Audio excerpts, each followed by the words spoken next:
All right, now, everybody. Quiet, listen to me. We're going to start a show. Now, some of you people have been with me before. You know it's going to be a tough grind, but we're going to have a show.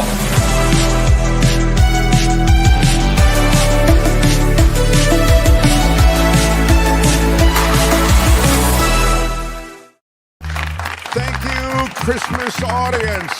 It is a wondrous time of year.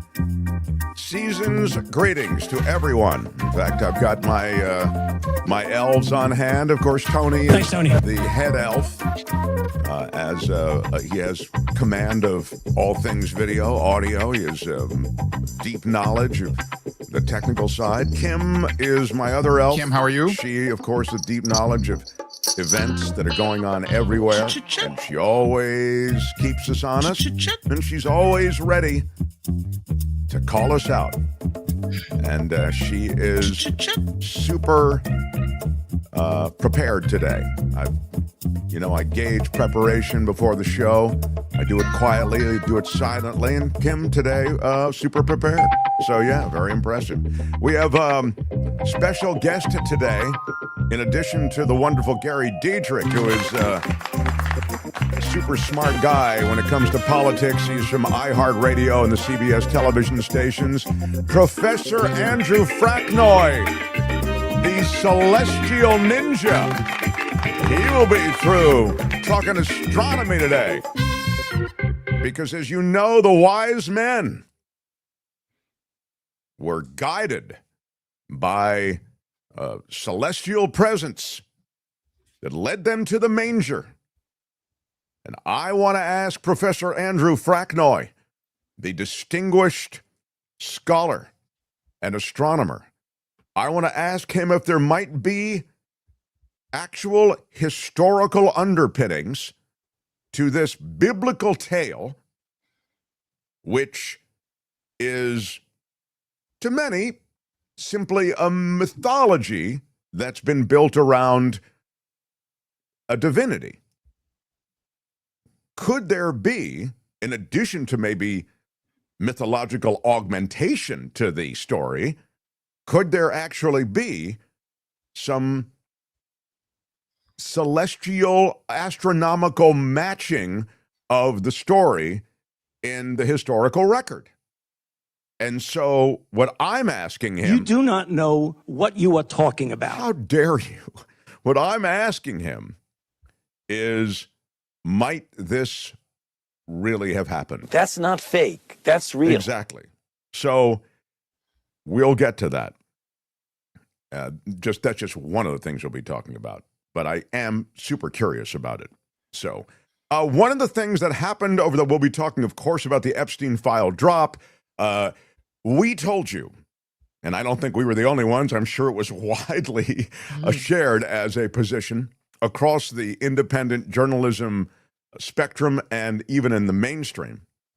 We told you that if and when there was any dropping of the Epstein files, information, that there would be nothing of value dropped by this administration. It would be widely redacted if it showed up at all, and that's exactly what's happened. It's been widely redacted, and so you get a big meh. And you also get the big, what are they hiding? I mean, what are these insanely intense redactions hiding?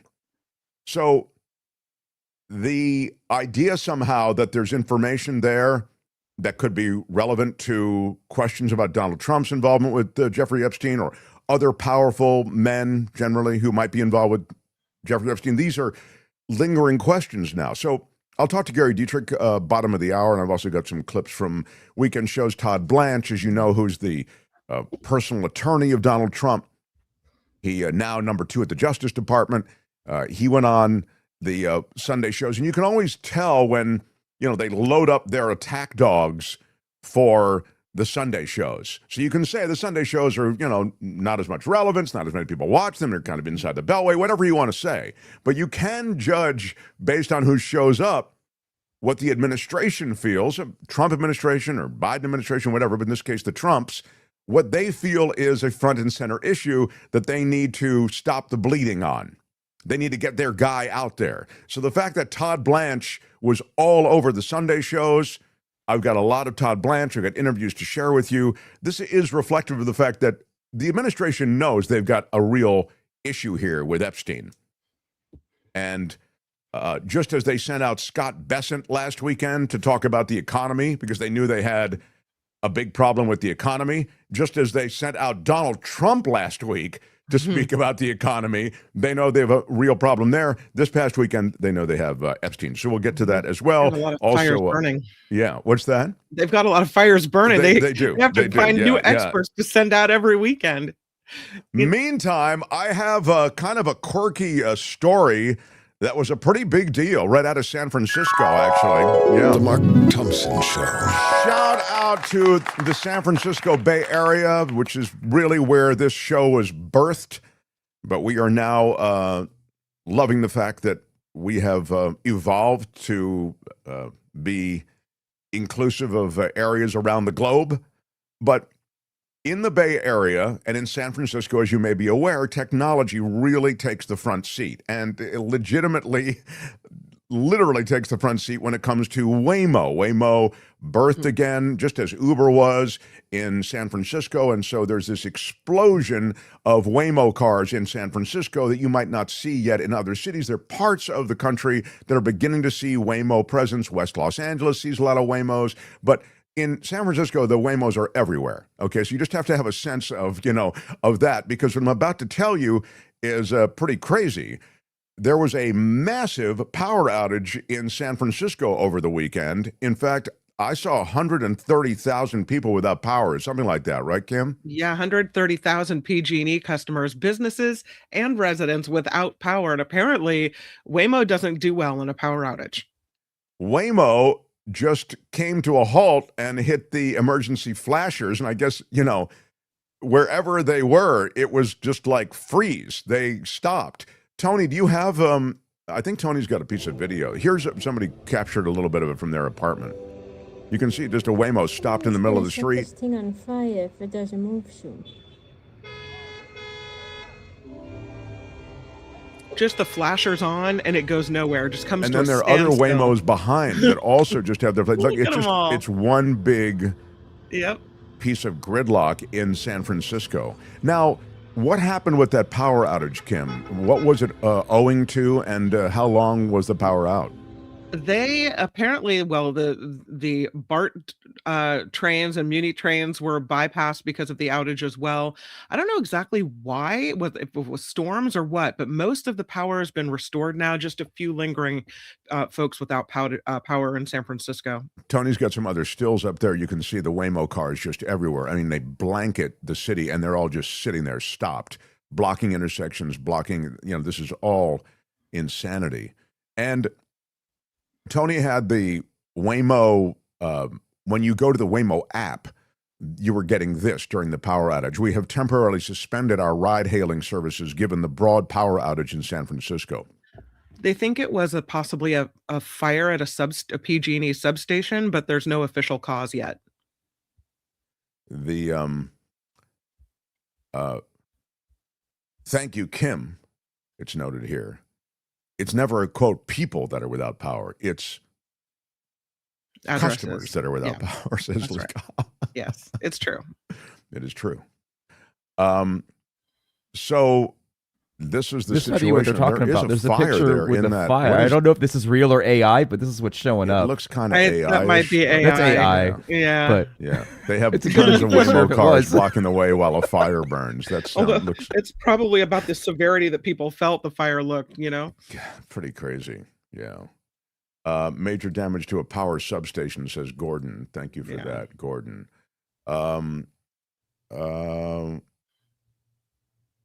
Oh, here it is. Jim Shields says, anyone who used to listen to Mark on KGO, Brett Burkhart, Mark's news person before Kim, was demoted by KCBS for merely reporting on an ICE raid. It's true. Yep. Another case of the media caving into Trump. Yeah. Mm-hmm.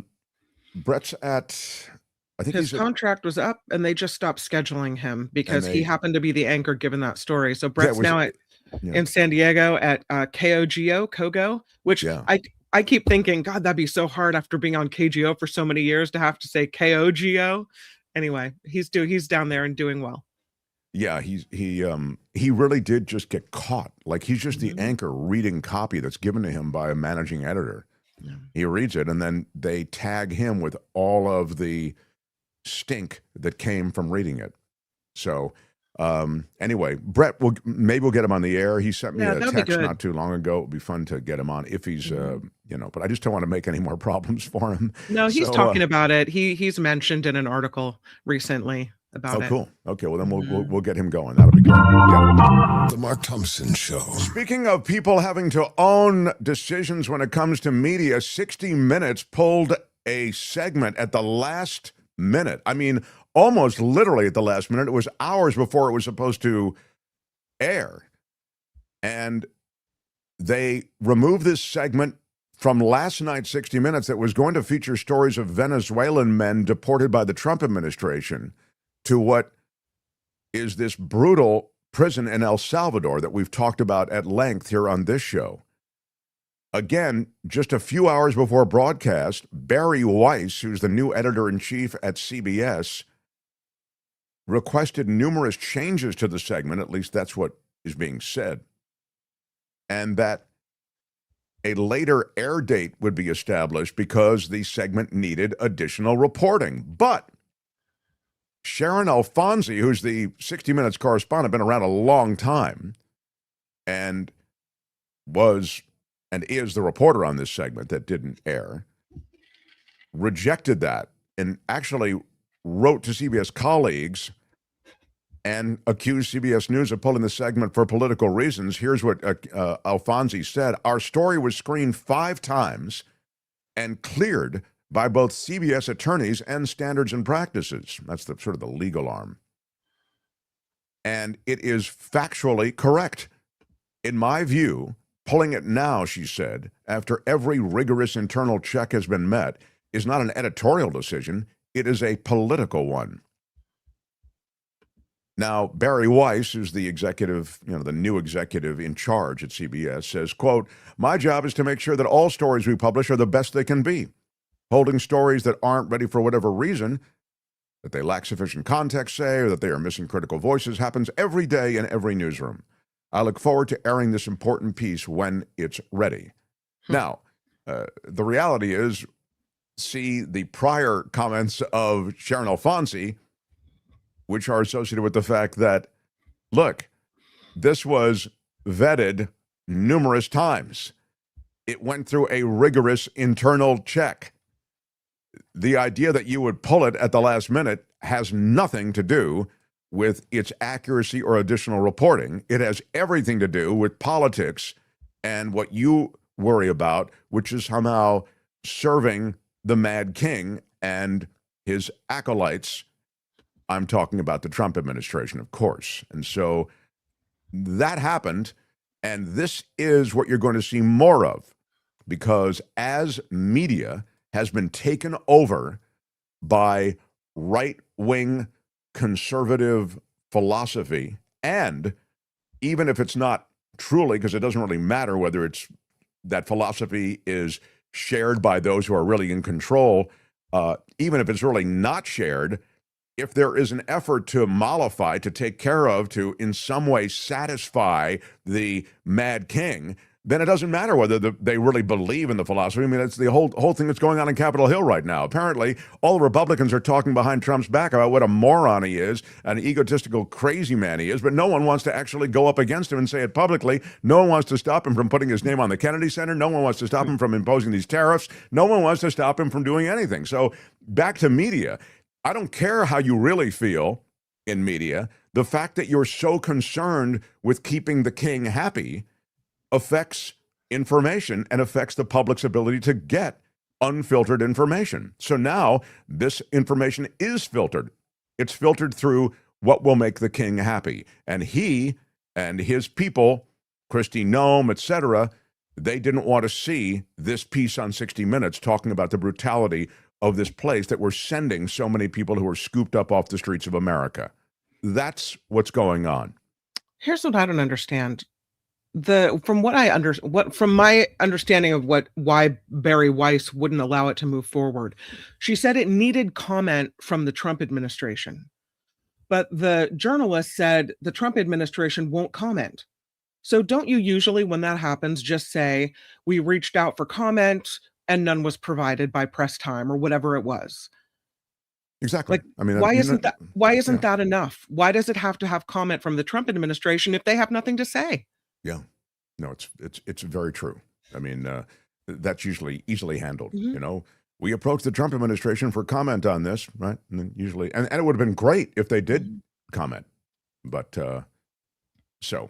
I want to talk Epstein files with you. I want to talk really two things in the next. When does Professor Fraknoi come? At noon, right? He won't be here until about 12:45. Okay, that's West Coast time. So that'll be in the second hour, everybody. So great, because I've got stuff I've got to get to before I get to the professor. And one of the things I want to get to is associated with Epstein. And I also want to talk about what's happening in Maga, because Maga is breaking apart a little bit. Maga is becoming kind of balkanized the way the Democratic Party is, where you see the extremes beginning to fight or fall out of love with each other. And as they're trying to, I think, get MAGA on the same page behind like the future of MAGA, a J.D. Vance, let's say, they may struggle to do that. So this is even as their MAGA leader, Donald Trump, is taking on water right now. I want to get to all those stories, and I'll touch on some of them with Gary Dietrich. But first, I want to get into some Epstein file stuff, because as we were going off the air on Friday, they were just beginning the process late Friday. And by the way, when things are dropped late on a Friday during a holiday, you know they don't want them to get much media oxygen, and yet the reality is there is considerable media oxygen. So I will, let's get to that now. Thompson Show. And before I do, yes, thank you. Can you hand that to me? I wanted to show you something. This is pretty special. This just arrived, and I thought, oh my God, Kim's gotten me something special, and she's so it's sweet, not for me. I forgot to get her anything. It is my birthday this week. And that's Jesus' right. birthday this week also. There are a lot of big people who have had their birthdays. They're going to be. So this was from, and I'll see if you can. It's a beautiful box. Open it here, and this is an accompanying card. And this is, can you tell what Coachella Valley Coffee? Coachella Valley Coffee, holiday the holiday blend, baby, Nice. baby. You can't do better. The small batch artisanal coffee roasting world of Coachella Valley Coffee comes here to the Mark Thompson estate, and I'm very excited.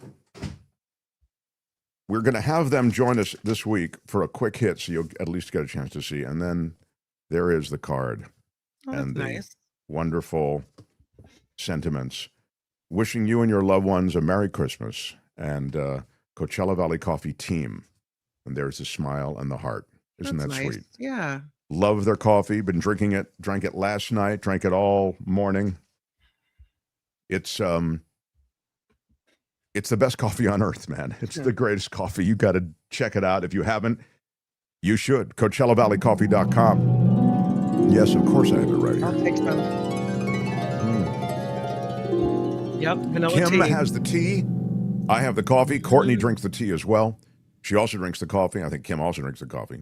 And the spices are really all kinds of rubs and all this sort of thing. Check it all out at CoachellaValleyCoffee.com, and anything you want. You can get these holiday gift baskets and holiday gift packages. You get 10% off everything. I love my Coachella Valley Coffee, says Sheila and Friends True Crime Chat. Yes. CoachellaValleyCoffee.com. Again, 10% off, as I was saying. Use the code MARKT at checkout. You get 10% off everything. And you will love it. You will love everything.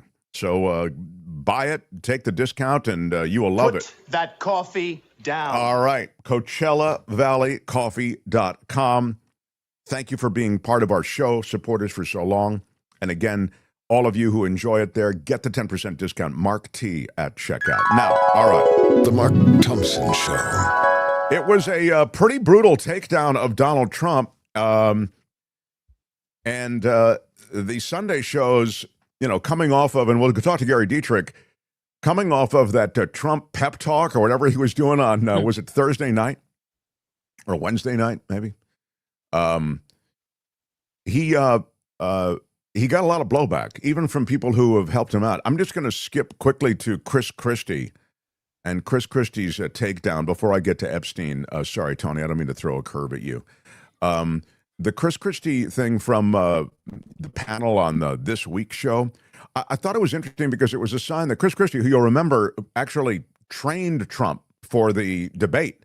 He was the one in the debate with Biden who said, go after Biden, interrupt him. He's a stutterer, and it'll throw him. I mean, Chris Christie's not a good guy, in my view.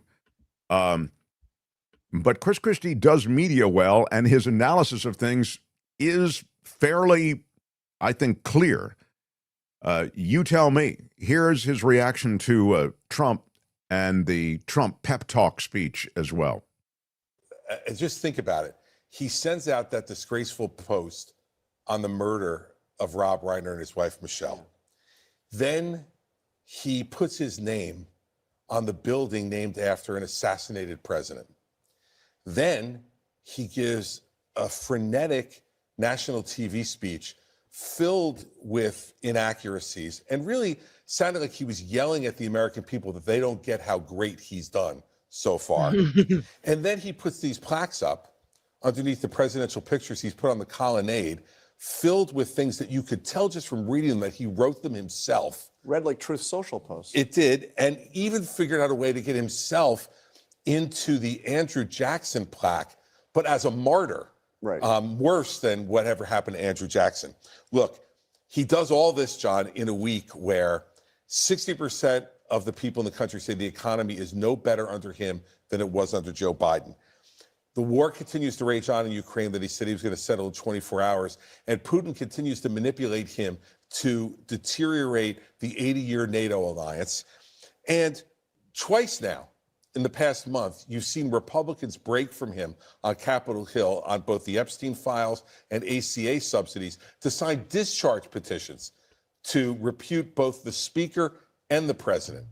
It's not a strange week, John. It's an awful week. And the president better wake up to the fact that going to Rocky Mount, North Carolina is not going to solve his problems, and that he better start solving the American people's problems, or our party is going to have a big problem.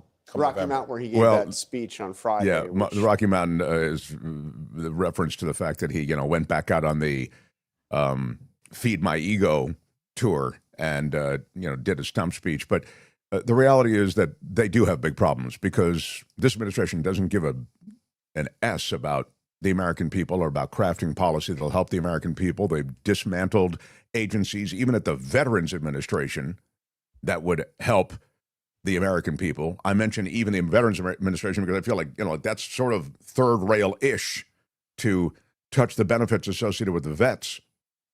But I'll talk more about this with Gary. The economic issues that affected America on some level before Trump came into office, but he's only made them much, much worse. And I'd suggest, and this is something I want to talk to Gary about coming up, that he's got a sort of Bonfire of the Vanities meets Great Gatsby thing going on, where he's dining with, champagne guzzling, tuxedoed supporters who are the moneyed class, while the rest of us are scrapping for figuring out how to pay for health insurance that's going up in a couple of days.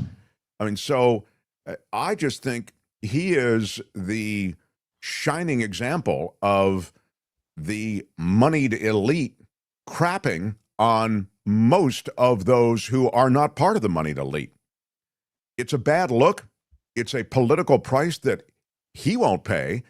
He's already figured out a way to self-enrich, put his name on all kinds of buildings and live it up. But others will pay for it. I'm talking about other Republicans. And now to the Epstein files. The Epstein files were to have been released. We can't wait to release them. The Trump people saying, oh my God, we're about transparency. Kash Patel was saying, Dan Bongino, Pam Bondi, we've got it. They're right on my desk. You heard every version of this. Finally, they dropped them. And as we told you here, if they dropped anything, they would be wildly redacted. You would learn virtually nothing. And sure enough, that has been the case. And so Ro Khanna, one of the two who were leading the charge to get the legislation to compel the release, Tom Massey and Ro Khanna are the two. Republican Tom Massey, Democrat Ro Khanna. They were on some of these Sunday shows and some of these political shows to talk about the results. Give me a little John King and Ro Khanna on this. Doesn't do it. Has the Justice Department given you a credible, reasonable explanation of why? No, they have not. And I'm saddened today because I was talking to the survivors. There was so much anticipation for today. They thought finally they are being seen, they're being heard, we're going to have a release. This morning, when the Deputy Attorney General went on television and said he's going to release hundreds of thousands of documents, not the whole thing, Thomas Massey and I texted each other, and we said we'll give him the benefit of the doubt. We're not as concerned about having the full release. As long as they're complying with the spirit of the law, at least they're going to release something. But then we saw the documents filled with blanket redactions, documents that judges had ordered to be released, they had blanked out. There's no draft indictment there that actually has the names of other men who may be implicated in the abuse. There's not the prosecution's original memo that we wanted to see released. There are none of the files on Epstein's computer. And we do not know then who these other rich and powerful men were who abused these survivors. And we know from the survivors and the survivors' lawyers that that information is in the files. So this is deeply disappointing. They have not complied with the law, and we're going to continue to fight to make sure they do. That was Ro Khanna talking to John King on CNN. Here is on Face the Nation, I believe Massey and Ro Khanna both stating again, it was an effort to get the word out that, look, these aren't the files that we're talking about with the sorts of redactions that have been so insanely intense that we can't derive information from them. Here they are talking about it. More than 13,000 files. They say more will come. This isn't everything you asked for just yet, but would you acknowledge that they are complying with the spirit, if not the intent of your law? No, they're flouting the spirit and the letter of the law. It's very troubling, the posture that they've taken. And I won't be satisfied until the survivors are satisfied. You know, I said in the hours leading up to this release that we will know if they are complying if they implicate any of the other criminals that are involved and the suspects that are involved, that the witnesses, the victims themselves have given to the FBI, and they've never been mentioned. So I want to follow that with the Blanche comments. Todd Blanche, number 2 at the Justice Department, was also interviewed. And he was interviewed by Pierre Thomas, I think. Didn't we get that? We have the Blanche. I'll just put this up before we get there, which is John Watson. Apparently, Bill Clinton was Epstein's best friend. I noticed that as well, with a lot of the pictures being, it's like they were pointing the finger at Bill Clinton and away from Trump with this release. Well, the release is so clearly targeted. First of all, I mean, since we stopped down for a second, you had months to go over this, right? So we know that they have dry cleaned this file. This is what we've talked about on this show many, many times. This file has been completely purged of anything that's damning toward Trump, or even that could be in some way construed as damning toward Trump. I think what it's also associated with all of these redactions is protecting other high-profile figures politically. But the one political figure they're ready to sacrifice, and maybe, 1.5 if you include Bill Gates, is Bill Clinton. I mean, it seems, and you even will hear Blanche refer to Reid Hoffman. They're ready to throw you some names, but one name you will not hear is Trump mentioned in any kind of damning way. I mean, the stink of Epstein is there on Trump, but they don't want any more of that stink on Trump than there has to be. Here's Todd Blanche yesterday. You know, survivors were outraged by all of this, especially the fact that she was moved. Why talk to Ghislaine Maxwell and not the survivors, Mr. Blanche? What you just said is completely false. We will talk to any survivor at any time, which is something that we have you said talked to them from day one. But have you talked to them? Of course. The attorney, yes, the attorney, first of all, they have to want to speak with us. The attorney general and I spoke with a victims' rights group as recently as Thursday, okay? And if folks want to talk to us next week or the week after or in the coming months, they know how to get a hold of us, and we will always talk to survivors and victims' families. But just backing up to your question about Ms. Maxwell, nobody ever talked to her. Nobody ever asked her questions about what she knew. So when she said that she had something she wanted to say, notwithstanding the fact she had been convicted, of course we went and talked to her. Imagine if we didn't talk to her. Imagine if she had said, I have a story to tell and I would like to talk to the government. And I said, no. The same outrage would be directed at this department for not speaking with her. So we're trying to do our job here, and we are doing our job here. But any victim that wants to talk to the FBI, that wants to talk to the Department of Justice, they can call us anytime. Let me ask Based on what I'm learning and have learned over these many months, that's just a total fiction. There is no effort to speak to survivors. In fact, as most of you are aware, the moving of Ghislaine Maxwell from, one club fed to an even, cushier club fed was done without discussing that with any of the survivors. Generally, those who are the victims are consulted on this kind of thing. That just didn't happen. And Blanche himself, number 2 at the Justice Department, going down to talk to Ghislaine Maxwell, again, we identified it at the time as more than a little bit unusual. Formerly, President Trump's personal attorney goes down to talk to Maxwell, extracts, it would seem, a statement suggesting that Donald Trump never did anything untoward, never did anything illegal, never was involved in any kind of activity of the sort that has become well associated with Epstein and the Epstein files. And then 2 days later, Ghislaine Maxwell is moved to this cushier situation. Come on. So this is the state of the state.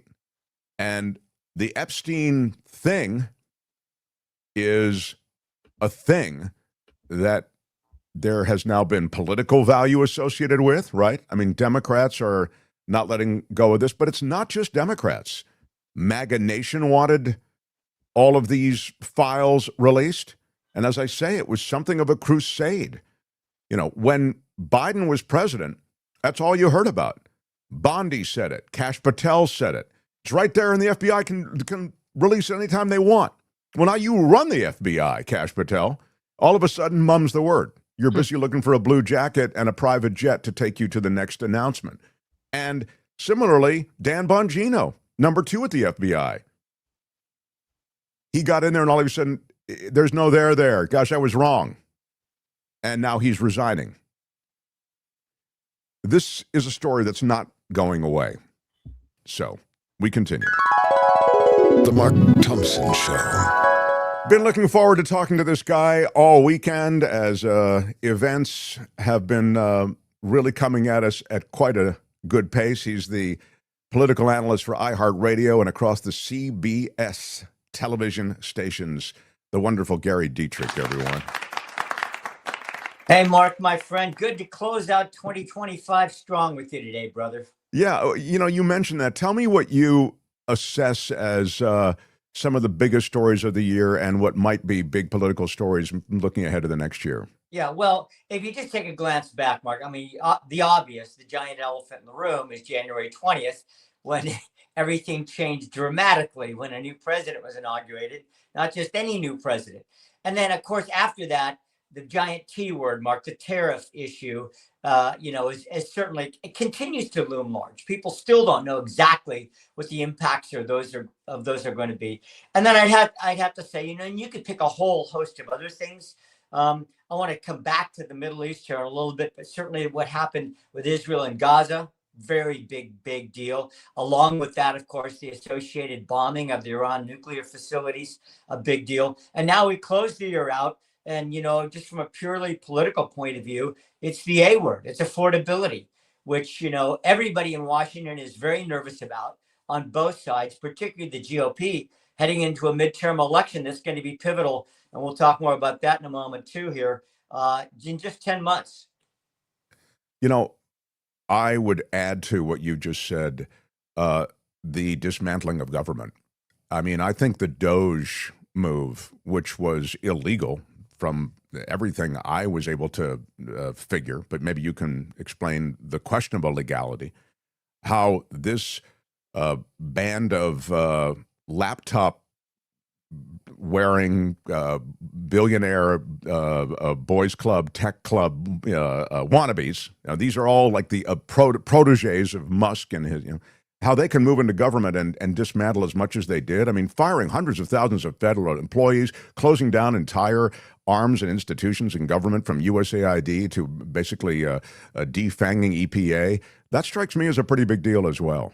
Oh, it absolutely is, Mark. The thing about that that's interesting is that many of those steps, not all of them by any stretch, but many of them have been quietly walked back, as you know, either because courts said you have to walk them back, or because there was such blowback, sometimes from the GOP itself, especially GOP leadership in the Senate, who said, look, come on, and so much of this, if you track it, you notice you don't hear anything about Doge anymore. I mean, zero, right? It is literally off the political radar screen for both parties because it was a big splash, especially when Elon was walking around for his 100 days.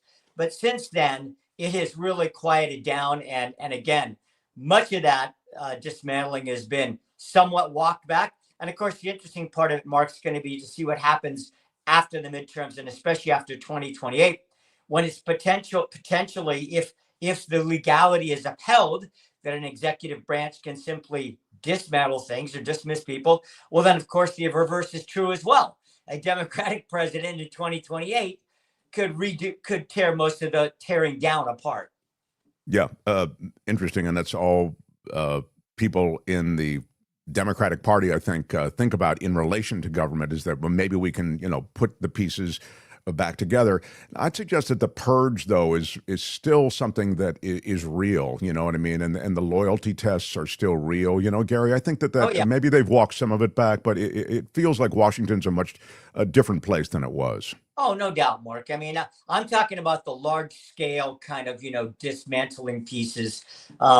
You just talk, you don't even hear Trump talk about that anymore, interestingly, let alone other people in the Republican Party. Yeah, I do have kind of three biggies for 2026 whenever you want me to please, let's look ahead, and then I'll double back to some of this other stuff. Go ahead. Yeah. Well, certainly, I mean, the biggest single story, and of course, all of this, the caveat to all of this, Mark, is who knows what happens. What do I mean by that? I mean, a terrorist event, something untoward that's going to happen either in the Middle East or with Russia, Ukraine. Those are the two big foreign policy things I'm going to set out there. We're supposed to be moving into phase 2 of the Israel-Gaza peace accord. Let's see if that happens. There's an awful lot of nervousness in Washington about whether that's going to continue to hold and what kind of fruit it's going to bear. And of course, the giant elephant in foreign policy in the room is there actually going to be some sort of a peace deal between Russia and Ukraine? We heard over the weekend from the president of Finland saying, well, we're down to the last 5% in terms of negotiations. Well, but of course, he said, as often happens in negotiations, it's the toughest 5%. So let's see, that would be, those two things could be the giant caveats to what I'm going to share now. But number one has to be the midterms. I mean, in just a little over 10 months, Trump's either going to be effectively shut down if the Democrats take one or both of the chambers of Congress back, or he's going to continue on for the last half of his final term. I mean, and it's hard to overstate, Mark, the political importance of this midterm election for those reasons. I mean, people all know it.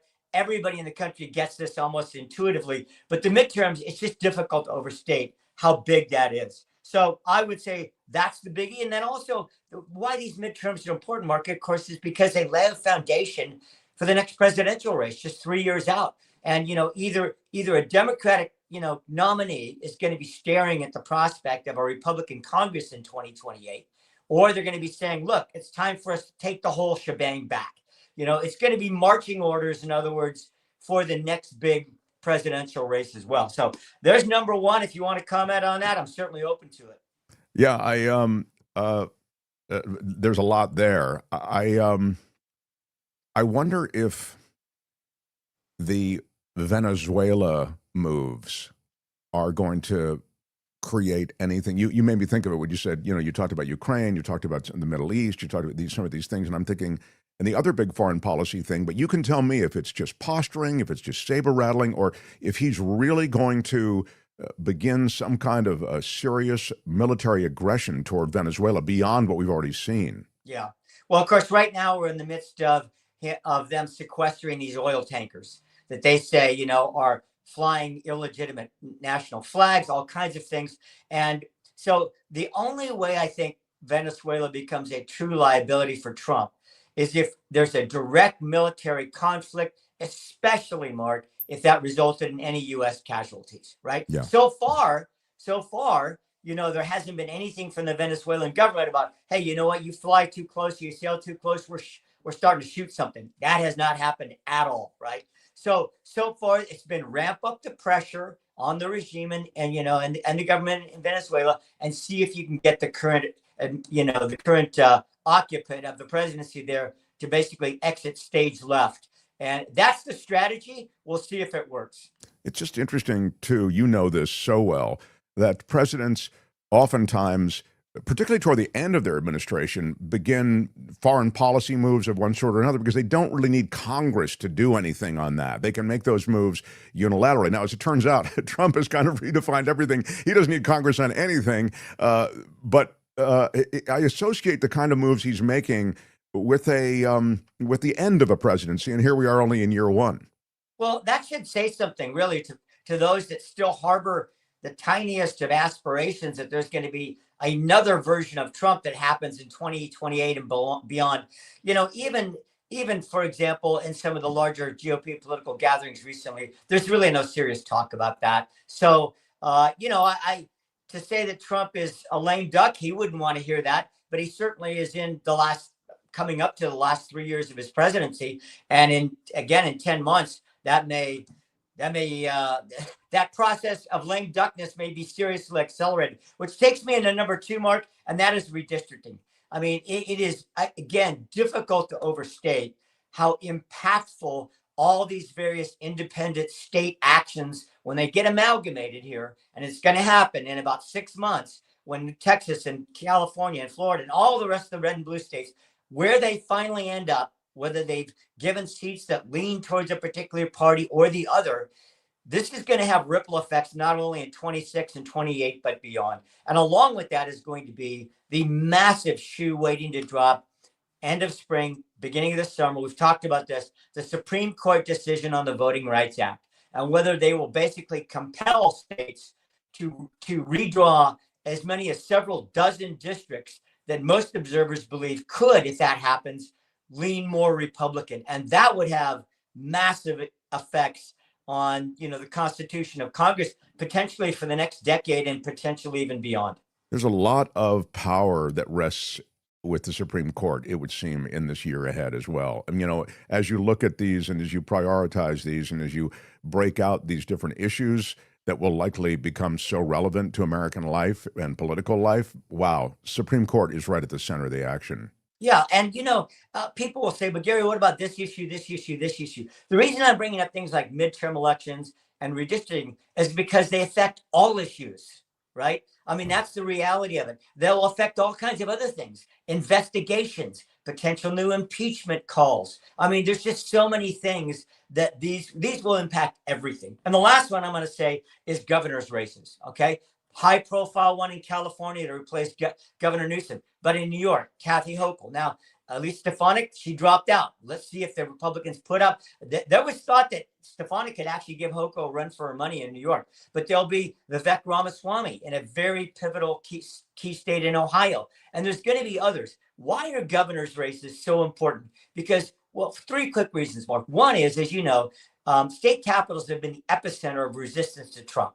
I mean, most notably in California, but also in Chicago, New York, et cetera. So that's one reason. A second one is that governors are going to be leading the tops of their tickets. So in all these states where there's going to be redrawn districts, a lot of power filters down from, are people going to be energized to turn out for their governor's race? That affects congressional turnout, et cetera. And the last one is 2028.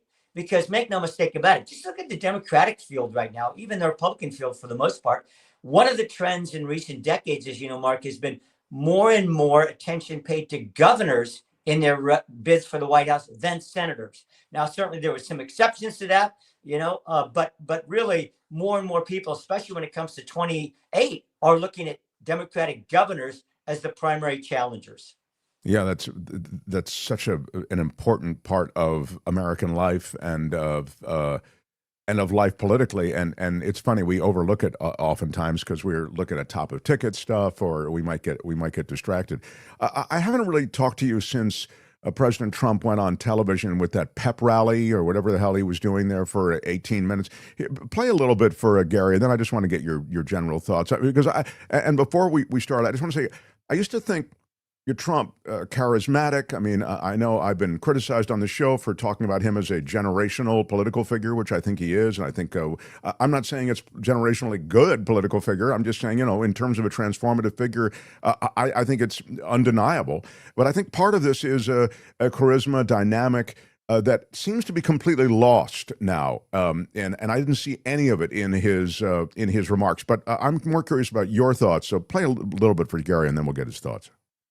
Very importantly, there are more people working today than at any time in American history, and 100% of all jobs created since I took office have been in the private sector.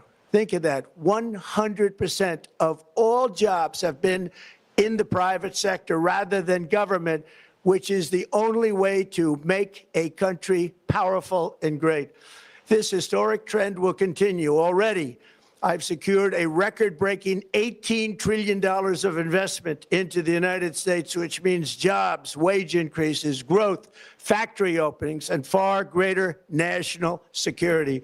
Much of this success has been accomplished by tariffs. My favorite word, tariffs, which for many decades have been used successfully by other countries against us, but not anymore. Companies know that if they build in America, there are no tariffs, and that's why they're coming home to the USA in record numbers. They're building factories and plants at levels we haven't seen, AI, automobiles. We're doing what nobody thought was even possible, not even remotely possible. There has never, frankly, been anything like it. Okay. 1 year. So that's the never been anything like it thing is sort of his default position on everything. But I wanted to play you a part that wasn't, easy, like bust on Trump, which is like the 600% reduction in pharmaceuticals, et cetera, which is just obviously invented. I do think the 18 trillions, I guess, falls in the same category. It's pretty invented as a number. But give me some thoughts on that. And it was viewed sort of as as a fumble on his part, wasn't it?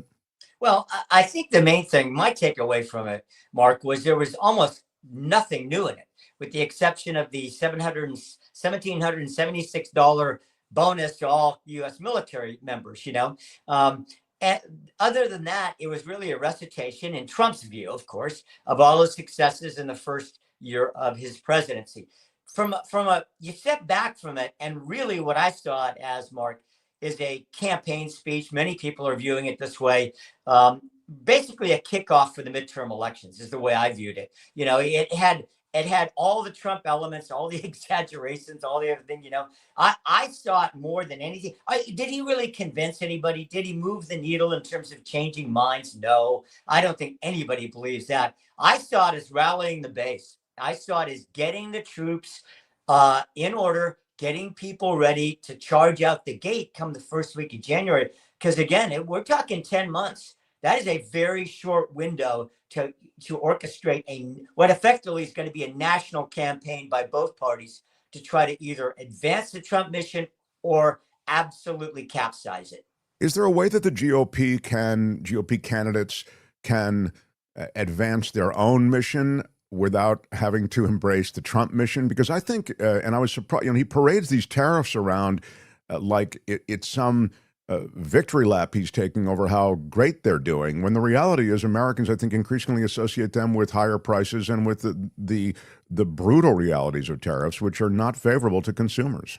Yeah, I think you're going to see, unlike what happens typically in a presidential election, where there is a national message crafted. Now, Democrats are working on that more than Republicans are. I think many Republicans, particularly in swing districts, are going to be focused far more on individual issues relevant to their states and their districts. They're not going to be running on a Trump/MAGA platform. As you know, most of the time in a presidential race, you're pretty obligated to some degree, right? To kind of line up behind your presidential candidate, like it or not, right? And that was part of the Democrats' concerns last year. Is they're like, well, who do we line up behind and when and how, right? And that was part of their frustration.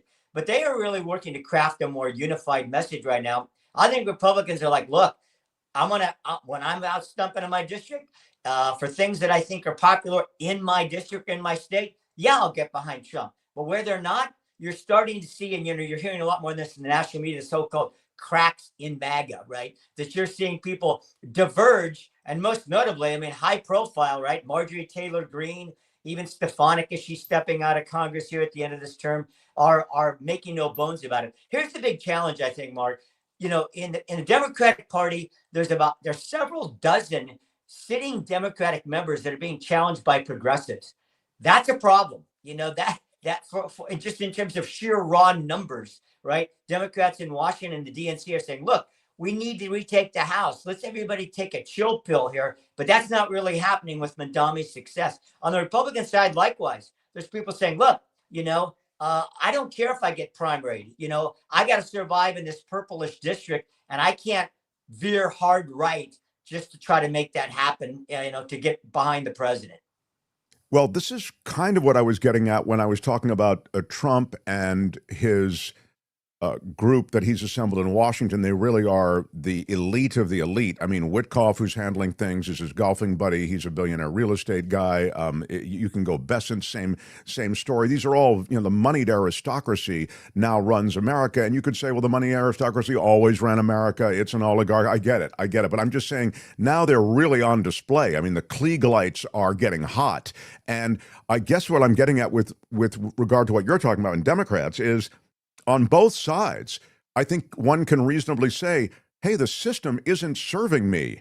It's a bunch of elites on the Democrat side in terms of mainstream institutional Democrats, and the same is true with these guys who are running Washington now on the GOP side. And so it opens the door to what you're talking about, which is left of center, to be polite. I mean, real progressives on the left-wing side, all of a sudden saying, hey, these people aren't working for you. We know what you want. It's a populist message. And the same is true maybe on the GOP side, although I think they've seen that sort of flame out with the last populist message. Yeah, I think you're really onto something there, Mark. The energy in the Democratic Party is not, residing in the DNC, in the congressional leadership. I mean, Schumer, he's all but out the door. However it happens, whenever it happens, there's no gravitas left there. Hakeem Jeffries just seems to sometimes he seems on message and he's rallying his troops. Other times his own people are kind of scratching their heads. So I think really it's the progressive activists and to some degree outsiders, as you know, some of the flames stoked by AOC and Bernie. I mean, that's really the energy inside the Democratic Party. And people in the Republican Party are nervous because the thing about it is, apart from Trump, who else is the standard bearer that people can get behind? They're nervous to do that. Nobody wants to really take him on directly, obviously, and it's sort of that,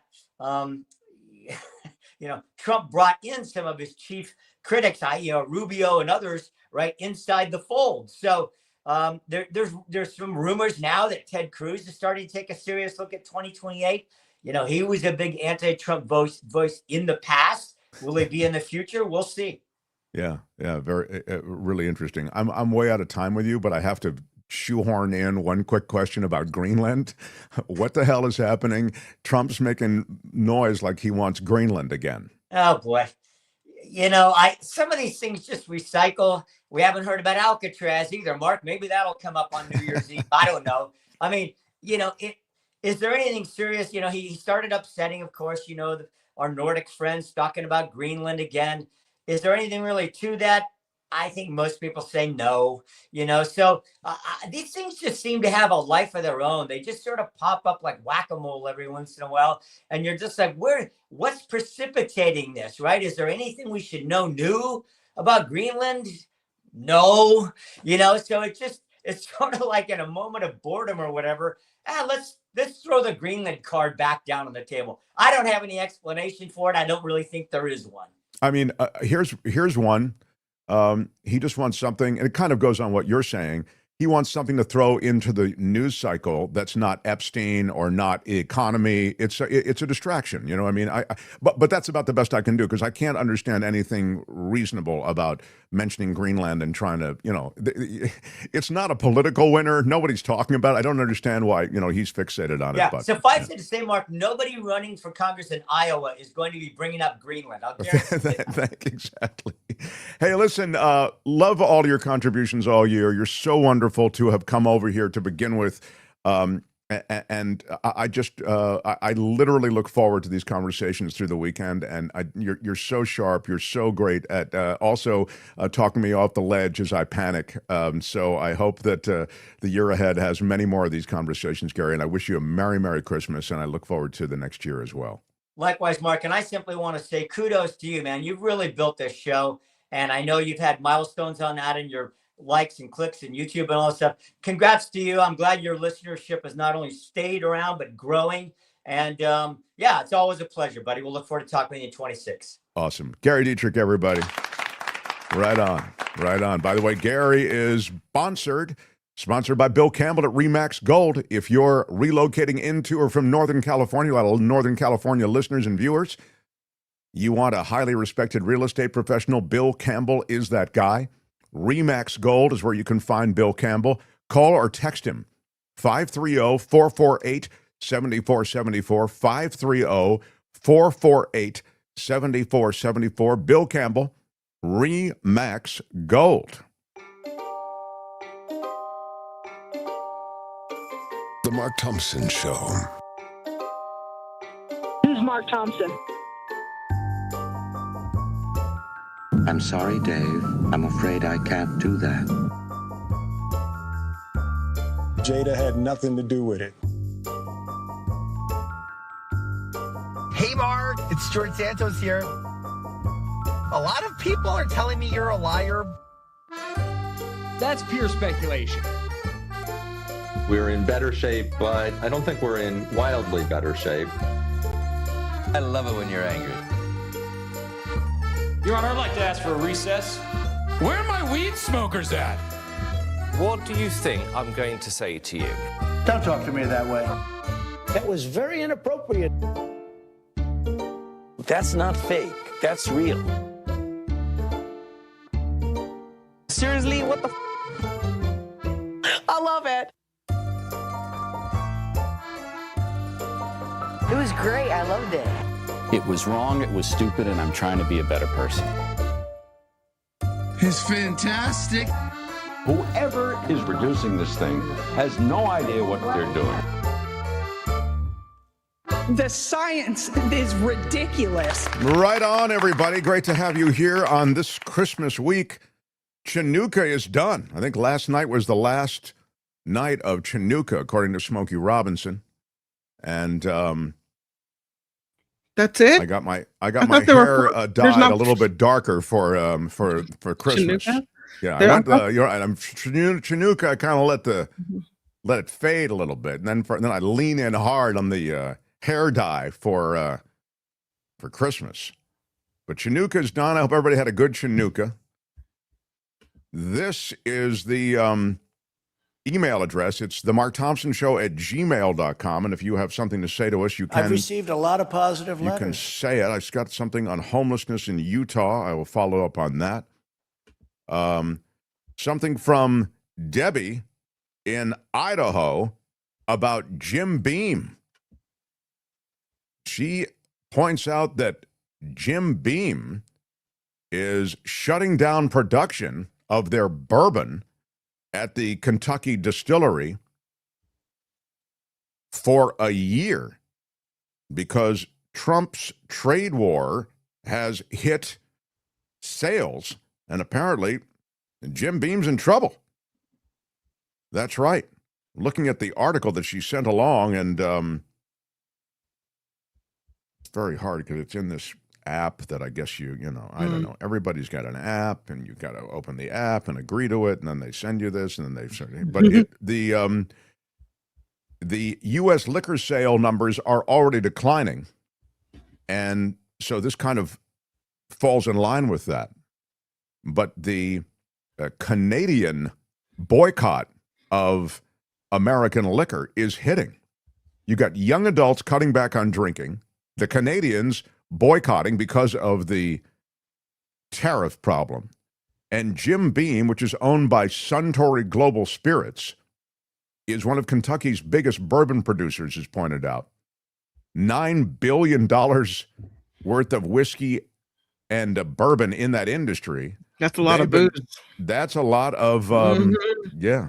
I'd be willing to bet my lunch that there's alcohol involved. I'd be willing to bet my lunch that there's alcohol involved. In a statement, the company said it was shutting down production at its Claremont distillery on January 1st, 2026. What? Yeah. They are going to allow the visitor center on site to remain open. So if you're looking at, a lot of people planning on visiting Jim Beam. Here was their statement. We are always assessing production levels to best meet consumer demand and recently met with our team to discuss our volumes for 2026. Well, we'll continue to distill at our craft distillery in Claremont and at our larger Booker Noe distillery in Boston. We plan to pause distillation at our main distillery on the James Beam campus for the next year while we take the opportunity to invest in insight enhancements. Nearly 1,500 employees there. They said that in March, a bunch of Canadians, those Canadians up there, they decided to boycott American liquor because they were protesting the tariffs. And the company did say that persistent trade tensions led to this decision. Yeah, there you have it. But bourbon usually, bourbon usually needs to be aged at least 5 years. So this is looking 5 years, 10 years from now is what this is, because bourbon is at least 5 years in a barrel. So what is that? Buy your bourbon now? Well, it just means what they're making now is for 10 years from now. 5 to 10 years from now. Yeah. So I think this affects Richard Delamater quite a bit, who is our, he likes the spirits. Also asked here. I've received a lot of positive letters. Do I have any Christmas ornaments, notable Christmas ornaments, Mark? I do have a notable Christmas ornament. I have one of my Lords and Saviors. I have several Lords and Saviors. This is Chuck Negron from Three Dog Night. Yeah. Oh, friend of the show. Yeah. There's Chuck in his Three Dog Night days. And I got this sent to me by the Chuck Negron people, and you can see it's autographed. Yeah.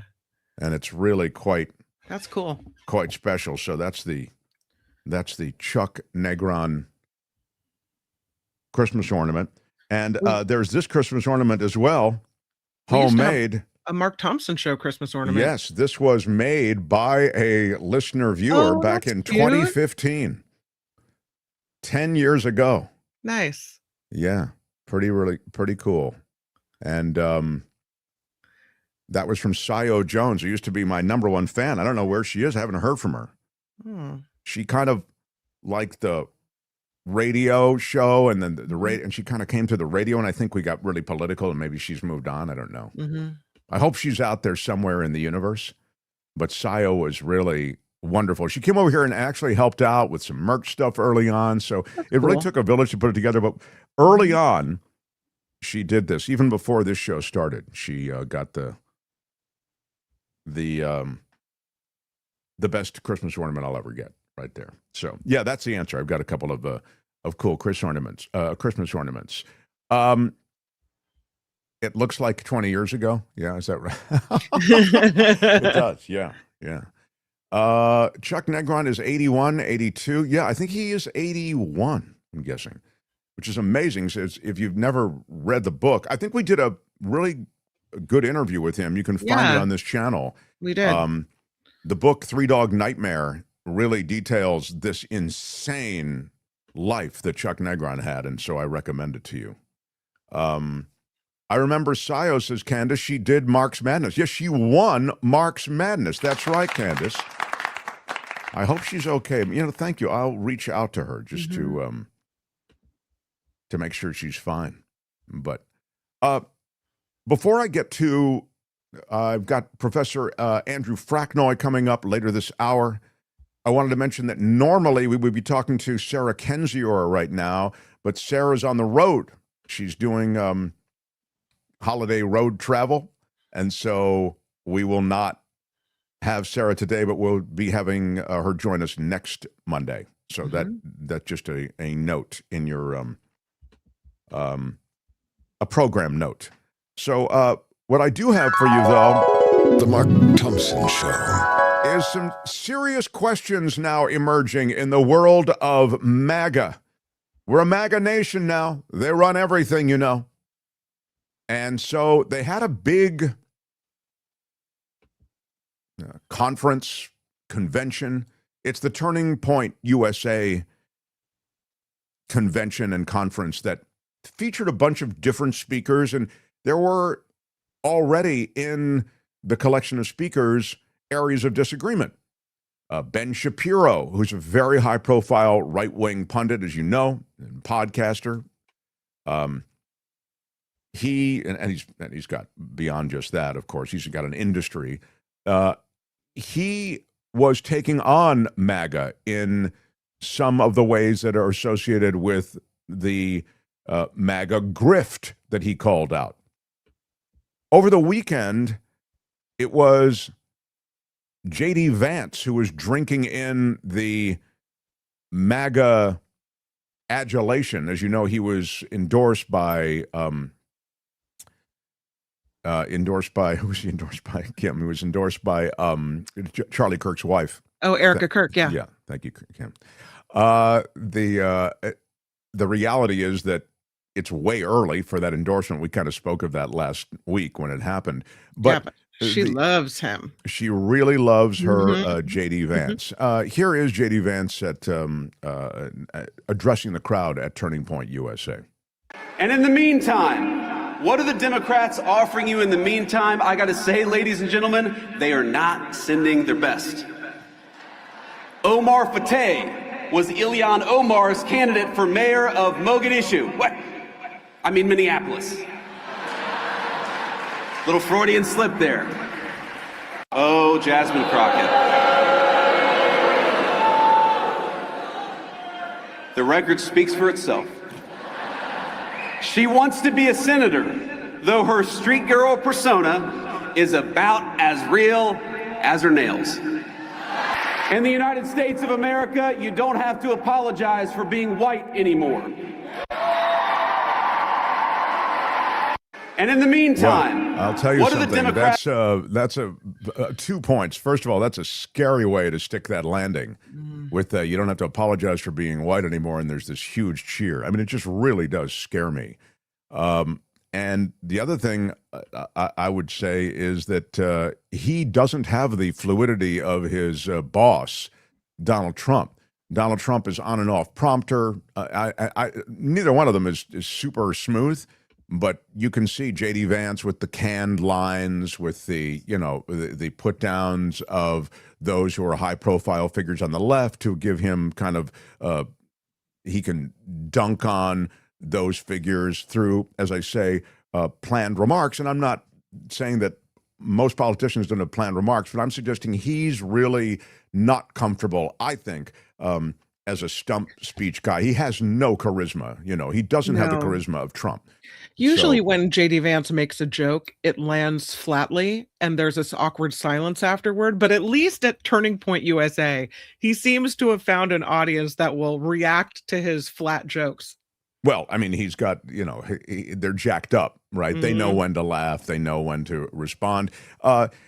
Meanwhile, Charlie Kirk's wife sat down with Nicki Minaj and had a conversation. This again was part of this this orgy of revivalism almost associated with the politics of the right wing. And here's a little bit of that conversation in which she kind of steps in and Minaj uses the word assassin in relation to J.D. Vance. It's really weird. And then Kirk tries to let her off the hook. It was kind of awkward, but here's the whole thing. Go ahead. And what do you think about for young men? For young men. And for young men, don't be new scum. Yes, see, dear young men, you have amazing role models like our handsome, dashing president. And you have amazing role models like the assassin J.D. Vance, our vice president. And when I say that,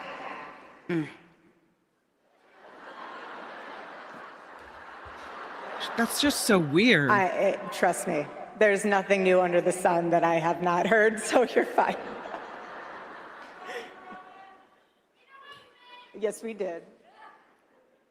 This is a pause. It's just, it stops on stage.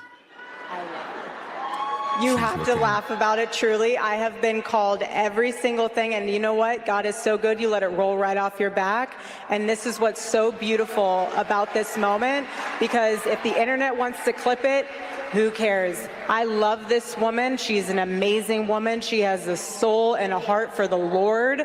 And words are words, but I know her heart, and it doesn't even matter. And you say what you want to say because I know your heart. I will not judge that. Sister. Thank you. For boys, be boys. Amen. Be boys. It's okay. Be boys. It's nothing wrong with being a boy. How about that? All right. So, boy, what passes for an applause line there is weird. Is pretty amazing. I mean, yeah, let boys be boys. Be boys. Yeah. How about that? Yeah. How about a big round of applause for that? Now, Nicki Minaj is an interesting character because she, first of all, it's like, what's wrong with this picture? I don't understand kind of how Nicki Minaj fits in politically with this whole crew, but you guys may follow that more closely than do I. I know her husband has had some legal issues, right?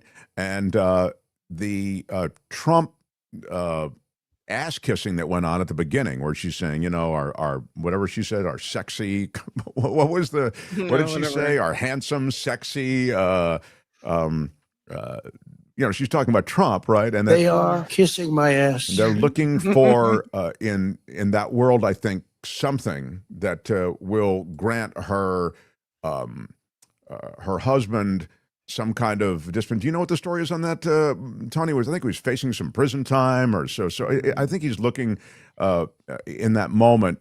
Her husband is looking for a break, and maybe she, with the sucking up to Trump, can get some kind of legal break served up to Nicki Minaj's husband. But it really is an odd conversation. You see, they play the Lord and that card of the Lord, and the Lord is forgiving, and the Lord is this, and she's a person of the Lord, and the Lord is in her heart. I mean, this is a sort of, it's almost a stagecraft that doesn't get old, it doesn't seem. I mean, to me, it reads so one-dimensional and so completely bankrupt of any real emotion and any real substance. But it is really what passes for holiness and piety in this effed up society that we're in right now. And so the more you tattoo yourself with the Lord, the Christian nationalism that is displayed on, for example, Pete Hegseth's body, and the kind of Lord forward conversation that has really reflected the rise of Christian nationalism. This is different than right-wing Christianity of the sort that we have seen for decades. For example, policy-based right-wing Christianity, anti-abortions, privatization of schools and church schools, sort of the parochial school system, gender, LGBTQ issues. These are things that traditionally are associated with the world of right-wing Christianity. But there's a rise of a real Christian nationalism now that is different. It's a power grab. And you're seeing bits of it there in Turning Point USA, and you're seeing that default position where anything on stage, any line that they want to take is justified and underscored by invoking the Lord. And so, the Lord's work and the Lord's agenda can be whatever you want it to be. And that, I think, is what you're seeing a bit of. And you saw a glimpse of it there in the exchange with Nicki Minaj. But, note, it's something for the year ahead. The rise of Christian nationalism is a huge story in America. And it's not going away. It's actually growing in size. And so I'd suggest it's really not only a political talking point, but a cultural talking point that's worth keeping track of. Well, it's very strange that she called Vance an assassin after Charlie Kirk had been assassinated. Right. It's just kind of oogie and weird. And that's why she stopped talking. Yeah, and that's why she stopped. Yeah. And somehow God is, is because she has God in her heart, it's okay. I don't know. It's just that whole thing was oogie and weird. CC Ryder lays a Bible quote on us. The Bible even warns about MAGA, she says. Romans 16:18. For such people are not serving our Lord Christ, but their own appetites. By smooth talk and flattery, they deceive the minds of naive people. Yeah. There it is. I don't know. I guess there's a lot in that Bible. I'm not super familiar with it. Kim, you're probably more of a Bible person than I am. Mm-mm. But I do know that Obama. Obama would love to be the Antichrist. That's right. That's what I remembered. Yeah. And when they raided Mar-a-Lago, God didn't like that. Yeah, that's right. I remember that part. Yeah, that's in the Bible. The Mar-a-Lago thing. But all right. I'd like to talk more about this, but I have other stuff to get to that's equally important. So, The Mark Thompson Show. I would keep track of MAGA and the fracturing coalition that is MAGA. That's the one thing I would say, because J.D. Vance is struggling to hold on to that, and MAGA is changing, and the future of MAGA is very much in doubt. I think traditional constituencies around MAGA are getting disappointed. Farmers and the rural communities that have traditionally been associated with the right and with Republicans, they are down on this president and his tariffs. I mean, he always talks about never letting our farmers down. What did I say when he came in with these tariffs? I said, what's going to happen is farmers are going to lose those markets, and then Trump is going to issue checks to those farmers to support. And the reason I said it is because he did it the first time. Trump, when he was in with 2016, the farmers needed subsidies. He came through with the farm subsidies again because of his policies. This time you lose your biggest customer, China. And I know he's talked about China coming back and they're getting our soybeans. They're getting a fraction of what they were getting before. So these farmers are in the hole for a lot of money. So they're cutting checks again. He says, they're from the tariff money, he says. So he's talking about increasing domestic farm production, but the reality is these farmers have no customers. So grain farmers in particular, tariff hikes, $11 billion of the U.S. Department of Agriculture's Farmer Bridge Assistance Program is now going to go to row crop farmers, $11 billion. These are handouts. This is not the way the farming community wants to survive. I mean, a one-time payment is not the way to get farmers feeling good about the future. So, and the other thing that farmers will tell you is, hey, these monies go right through our hands to the companies that we're in debt to. Here's one farmer said, a program that provides roughly $50 an acre will not save the thousands of family farms that will go bankrupt before the end of the year. I mean, but this is the bailout package. And this Agriculture Secretary Brooke Rollins talking about this is a short-term support move. But you get a trade war going with your biggest customer, China, and you're in real trouble. And he's done this both in this Trump season 2 and also Trump season 1, which was the 2016 presidency. And I'm telling you, the bailout of farmers is not A, a way to make them whole, or B, a way that they can sustain a lifestyle. And farming taking of their own lives, the farming bankruptcies, these are all things that are in epidemic proportions now. So that's just one sliver of MAGA that is going to be a casualty of this administration. And the other, I would say, is everything that's coming after the first of the year when it comes to insurance. Health insurance is going to be a greater and greater stressor on American households. So I'm seeing MAGA as starting to get a stink on it.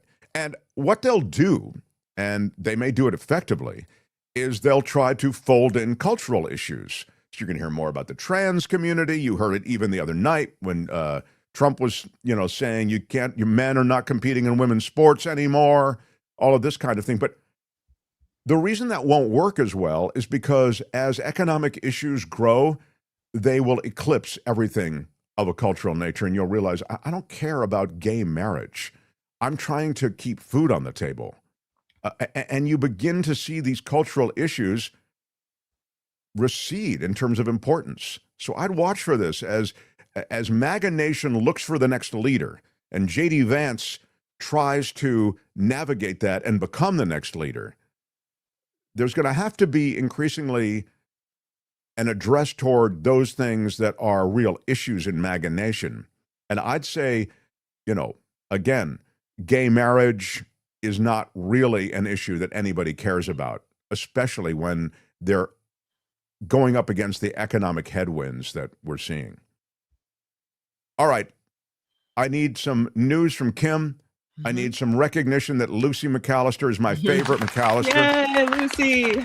Merry Christmas. Happy Christmas, says Lucy McAllister. And I love seeing your name in our list of people with the super chats and super big stickers. Shout out. Yeah, big shout out to Lucy McAllister. So cool, so generous, really special. Thank you, Lucy. Happy Christmas to you too. Yeah, Merry Christmas. Pamela Kirby says, scary times as our media is now compromised. Thanks, Mark Thompson Show, for your guest, staff, and voice of sanity. Thank you, Pamela Kirby. Big shout out for a $50 super chat. And that was in relation to the 60 Minutes excising of that piece from their show last night. They took that piece off 3 hours before it was going to air. So apparently, even though it went through this rigorous process of vetting, they decided it looked like political reasons. That's what the lead correspondent felt, as though it was pulled solely to make the Mad King happy. But thank you so much for that. And a happy Festivus Eve, says Yes. Yes, it is. Festivus for the rest of us. Festivus for the rest of us. Right on. CC Ryder notes that Chris Christie said Trump's big lies about 2020 were the breaking point for him, and he since has stated he was wrong about Trump. He did help him with the 2016 campaign. Yeah. I mean, there's a lot of that I was wrong about Trump. I'm hearing it a lot from people even I know. And I got to say, man, on some level, how stupid are you? I mean, Trump to me was the clunkiest con. You could see everything. As I've often said, there was no sleight of hand with Donald Trump. Yeah.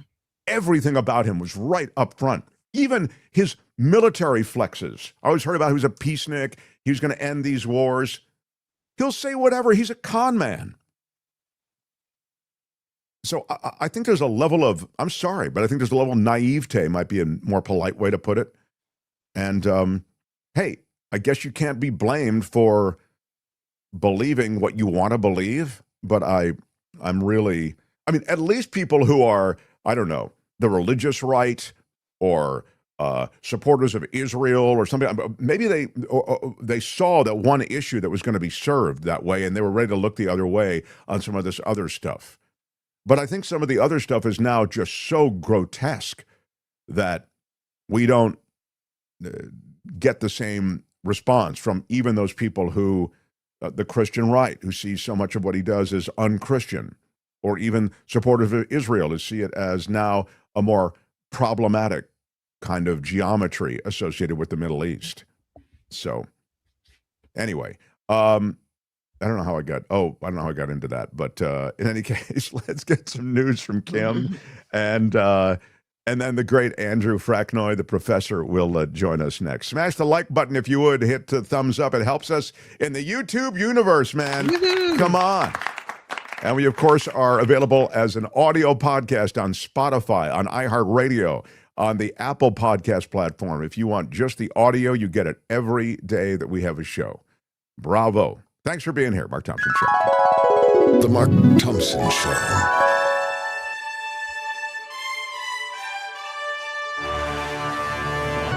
On the Mark Thompson Show, I'm Kim McAllister. This report is sponsored by CoachellaValleyCoffee.com.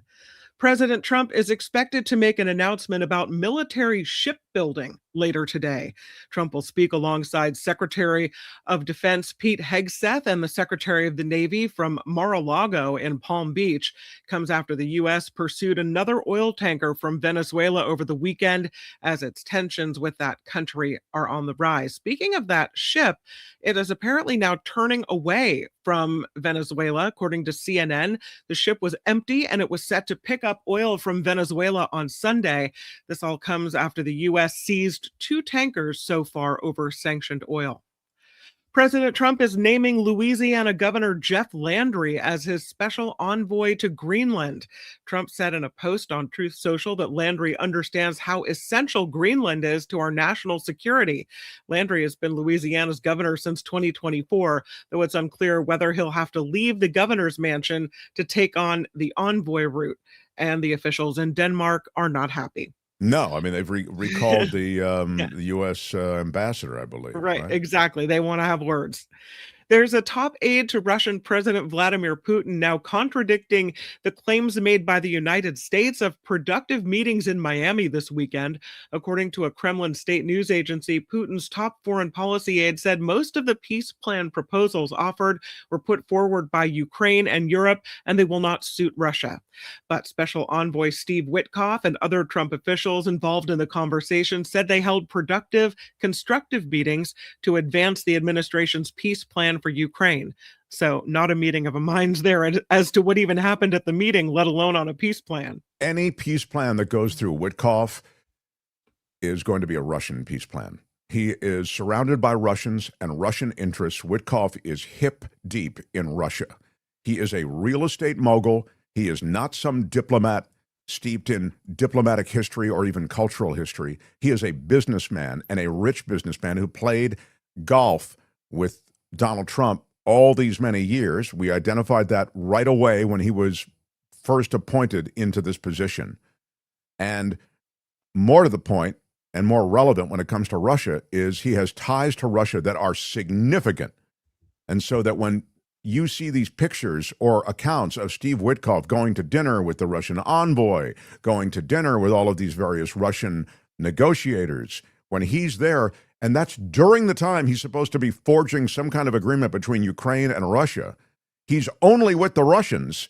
That should tell you what you're getting from Witkoff. So as far as I'm concerned, Witkoff is a fraud. And this entire process that goes through Witkoff is a fraud. The Trump administration is putting on hold leases for major wind energy projects on the entire East Coast.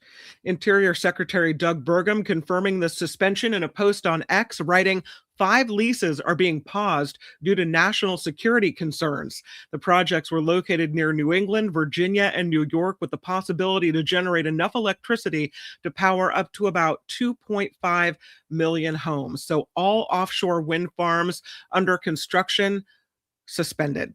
This is absurd. There are no national security risks. So what did I tell you a couple of weeks ago? Whenever they want something, they'll say it's a national security risk, or they'll say they're doing it because of national security. This national security cloak is over everything. And so in this case, at a time when you have tremendous needs associated with electricity, right?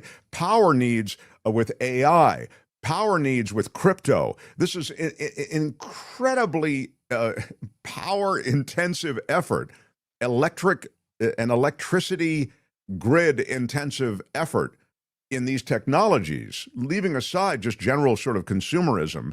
At a time when that's all going on, you shut down 5 of these wind, the Vineyard Wind Project, the Revolution Wind in Rhode Island.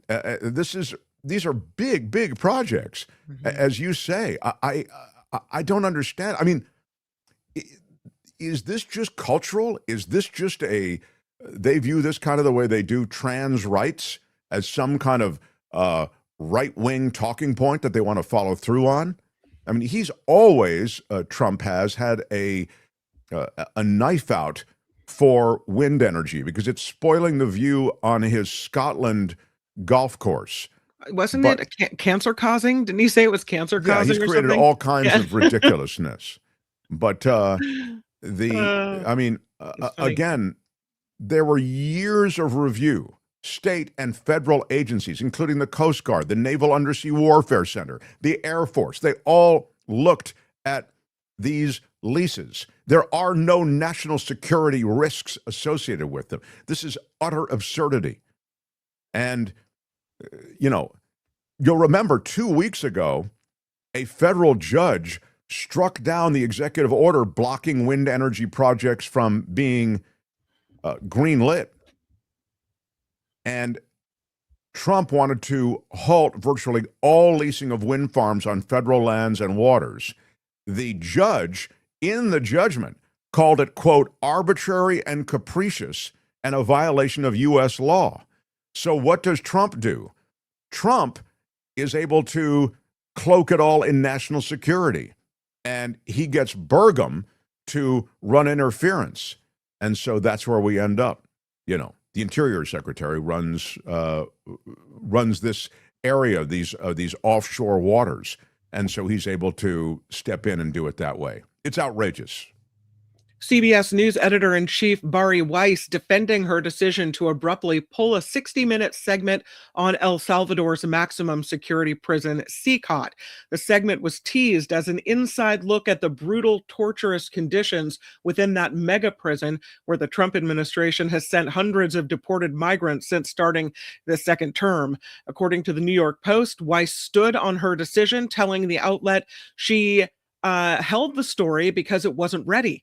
The Wall Street Journal reports the correspondent behind the story alleged in an email to colleagues the decision was political, not a journalistic judgment. Former conservative lawyer George Conway is running for a vacant New York House seat.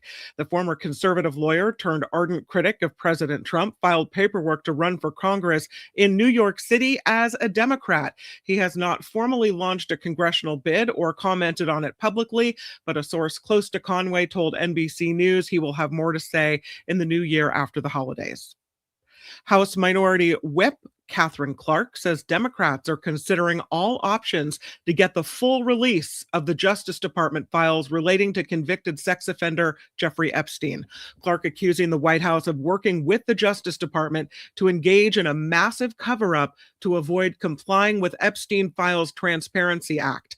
Her comments came after the DOJ released thousands of Epstein-related files Friday, but it was not the entirety of the department's materials. Bipartisan Congressman Ro Khanna and Thomas Massie, as we heard earlier, who co-sponsored the initial legislation, are drafting a resolution to hold Attorney General Pam Bondi in inherent contempt for failing to release the files as required by the law. Vice President J.D. Vance is rejecting the idea of purity tests within his party. The vice president vowed to fight for everyone while addressing the crowd at AmericaFest conference. He said President Trump did not build the greatest coalition in politics by running his supporters through endless self-defeating purity tests.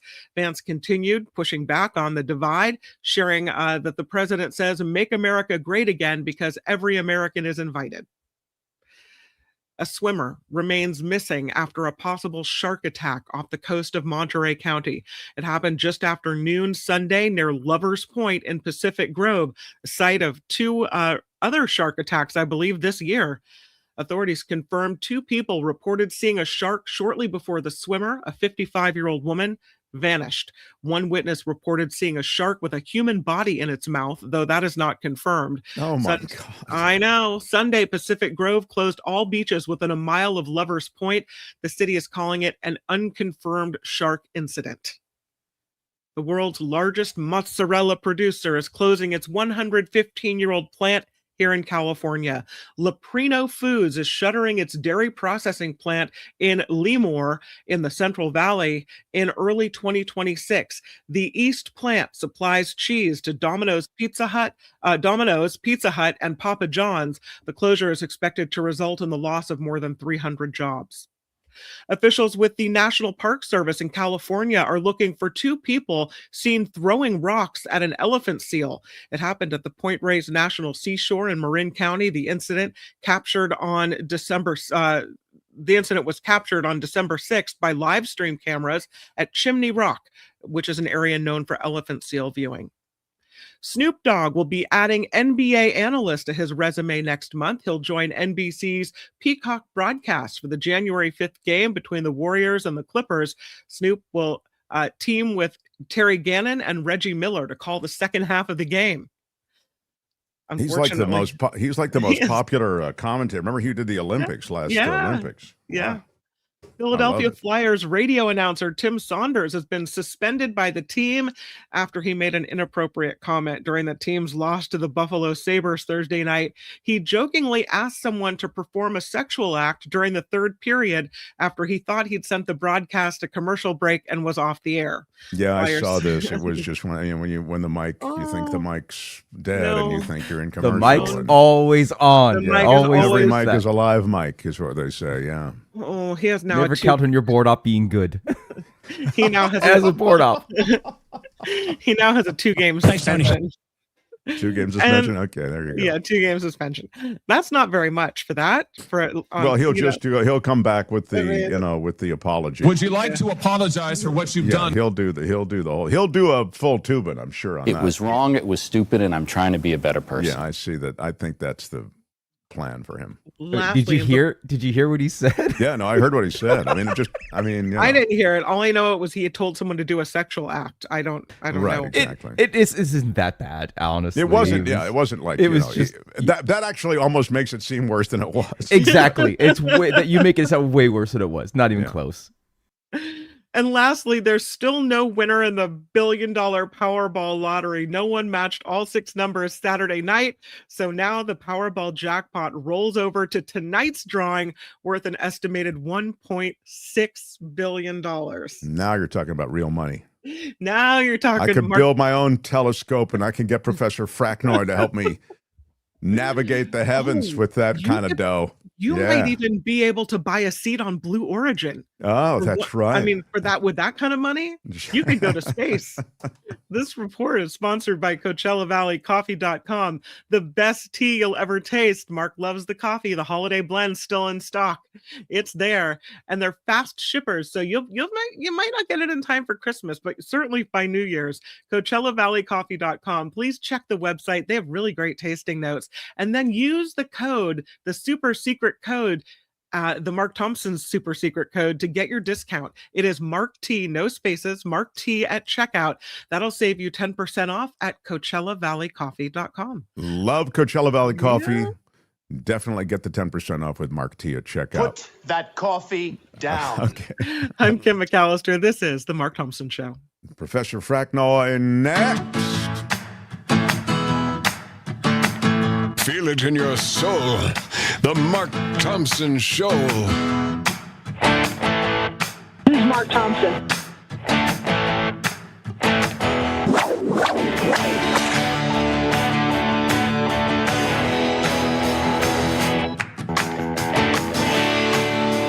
Smash it with your iron rod. There's a reason that this place is fun.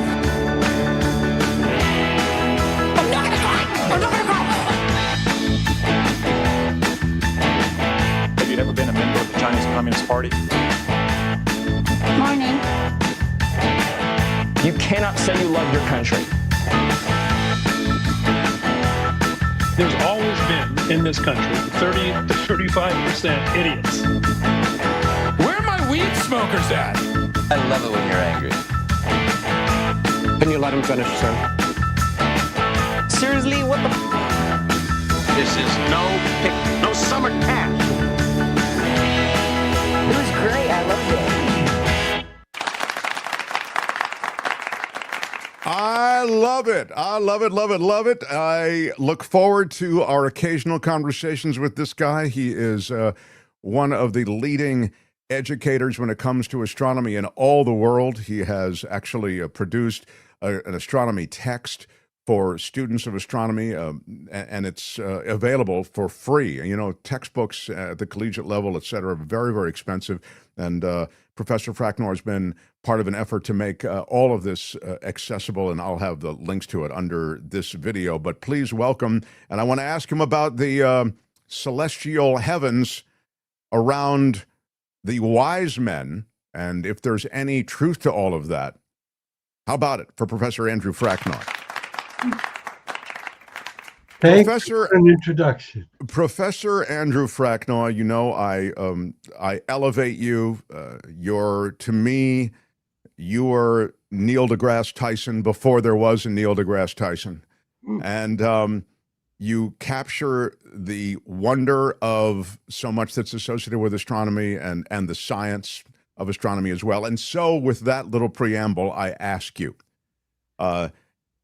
the legend, the writings in the Bible are associated with this, that the three wise men, or the three travelers, were guided by this light, this star.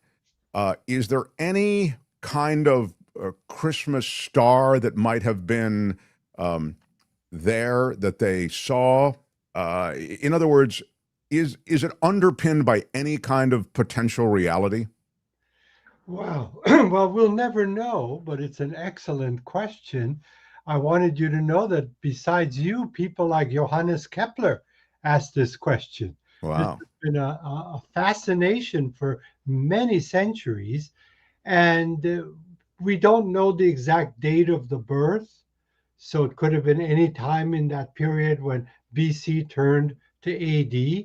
Astronomers have looked at what was in that sky and what could have aroused the interest of these wise men, who we think were astrologers using an ancient form of astrology. And so it wouldn't have had to be an incredible event. It could have been something that was important only to those who studied the heavens. And there have been a couple of suggestions. One could have been a comet, some kind of comet that was bright and had a tail. It could have been an exploding star, what we call a supernova. We haven't found records in any other culture of such an exploding star. The Chinese, for example, kept track of these exploding stars, and there's nothing in their records. So the most likely thing is what we call a planetary conjunction. Around that time, several times, two bright planets came close to each other and then moved apart. And for that brief time when they were in the same spot in the sky, the two planets looked like one bright star. I see. That would have been something that might not have aroused the interest of the ordinary person, but an astrologer who monitored the sky might well have thought that this was a great event and something special on Earth had to correspond to it. This is fascinating. And you kind of touch on, in your explanation, a couple of things that really do make it a little harder to sort out the realities. One of which is just the date. I mean, you know, we celebrate Christmas as the birth of Christ, but the reality is that Christ was not born in the wintertime. It looks as though he's probably born summer, you know, fall type window. So you have to kind of make your adjustment. I mean, Christmas was this period adopted through paganism, really through the many years. But anyway, you end up with having to look at that window, and then you do, and this is, I'm getting to a follow-up, you do that thing that you did, which is, are there any other independent reports of this anywhere else in any other cultures even that we might be able to look to? And so my quick follow on it is, you noted the Chinese, that they note a lot of this, these supernovas and other things that were appearing in the heavens, if you will, were noted there. I'm wondering, just if I can divert, what other things did they point to? Like, not even related to Christmas, but just in general, what do the records show that the Chinese and other societies were able to note along the way that we could actually corroborate? Well, for example, the Chinese kept track of any what they called new stars, which was a supernova, a star that suddenly appeared out of nowhere. And in 185 AD, there was a brilliant supernova that was so bright it knocked people's socks off. And there were really good records kept, not just in Chinese, but Korean and other cultures. And so if there had been a knock your socks off supernova around zero, we might well have records from these other cultures, and we don't. They kept track of comets. And there wasn't like Halley's Comet, for example, that comes back every 86 years. You're showing here some of the Chinese writings. And so this is where we go. We go to as many of these ancient records as we can, and they're spotty, and they keep track of different things. But right now, if you ask astronomers, first of all, no one knows if this is a physical event or a spiritual event. We have to tip our hats to that. But separate from that, the best guess we have is that it's one of these conjunctions, because there were a whole number of them, 3 BC, 7 BC, a little bit AD. There were a number of these bright planets coming together, briefly making a brilliant star. And that's most likely the thing that the wise men would have noticed. Two things strike me as you're talking about these historical sightings, one of which is, I'm guessing you could see so much more in the night sky because you didn't have all this urban light pollution back then, you know? It had to just be an incredible show when you looked up at the sky at night. That's right. No, and also because there was a lot of what we might call wide open country, not big buildings blocking your way. So people were much more in touch with the night sky in those days. And so this leads me to the second question, though. Was it a more active universe then, or a more active galaxy than we're seeing today, or is it's the same place? On the astronomical time scale, which is billions of years, our Milky Way galaxy has been around for something like 13 billion years. On that scale, the time difference between now and then is completely insignificant. So the sky was pretty much like it is now, but you're quite right that there wasn't anything to take the view away. There weren't night lights. There wasn't the kind of pollution that we cause. So And in those days, before there were electric lights, people kind of thought of the sky, particularly the moon, as the lights at night. And they were guided by them. They used the moon for illumination. They were much more in touch with the sky, you might say. You know, there was I grew up in Washington, D.C., and there was a little planetarium in Rock Creek Park. It was called the Rock Creek Planetarium. And I used to go to their show over and over and over again. It was it was somewhat repetitive, but it was wondrous because in a planetarium, of course, you have that night sky that you've described, or that we're talking about, recreated, and it just captured my imagination. I remember as a kid, I just loved it. And then once in a while, you'd get I guess there are park rangers who were doing it, but they were schooled in astronomy, and they would turn they kind of did this wild ride through the night sky at the end, where they let that device just go about, and it was almost like a travel through the and it was wondrous. It was magical. What's the state of planetariums today and of observatories? Can you speak to that? Well, I can, and I'll share a personal story myself. Our family legend has it that when I was a relatively young teenager, they took me to the planetarium in New York City, the Hayden Planetarium. Very famous, yeah. And I tried to get lost so I wouldn't have to go home. Wow, that's great. I wanted to stay there forever. I think that was the beginning of my fascination with the sky. But yes, there are planetariums all around the world. Some of them quite sophisticated now, computer-driven. And they still do for kids what that one did for you, Mark, which is to show them the real sky without the clouds, without the pollution. Just like we see on the picture here.